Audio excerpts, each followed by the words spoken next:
এবং সারা বাংলাদেশ থেকে আগত বিগত 15 বছরের সকল মজলুম জনতা সবাইকে জানাই আমার দল জাগপার পক্ষ থেকে সংগ্রামী সালাম এবং শুভেচ্ছা। আসসালামু আলাইকুম। সংগ্রামী সাথী এবং বন্ধুগণ, গত বছর ফ্যাসিস্ট শেখ হাসিনা একটা সুর তুলেছিলেন, তিনি বলেছিলেন রাজাকার। সেই এক আন্দোলনে দিল্লির তিলকওয়ালি মুখ্যমন্ত্রী ফ্যাসিস্ট শেখ হাসিনাকে বাংলা ছেড়ে দিল্লি পালিয়ে যেতে হয়েছে। নতুন করে আবার রাজাকার শব্দটা উত্থাপন করা হচ্ছে।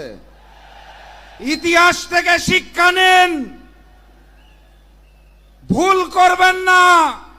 আল্লাহ ছাড় দেয়, আল্লাহ ছেড়ে দেয় না।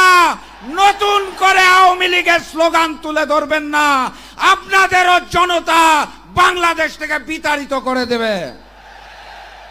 আগামীর বাংলাদেশে আমরা বৈষম্য দেখতে চাই না। আগামীর বাংলাদেশে আমরা ভারতীয় আধিপত্যবাদ দেখতে চাই না। আগামীর বাংলাদেশে আমরা চাঁদাবাজি এবং পাথর দিয়ে হত্যা দেখতে চাই না। সংগ্রামী সাথী এবং বন্ধুগণ, বাংলাদেশ জামাত ইসলামী থেকে যে 7টি দাবি দেওয়া হয়েছে, পিআর পদ্ধতিতে নির্বাচন সহ প্রবাসীদের ভোট, সকল দাবির প্রতি জাতীয় গণতান্ত্রিক পার্টি জাগপার পক্ষ থেকে সমর্থন ব্যক্ত করছি।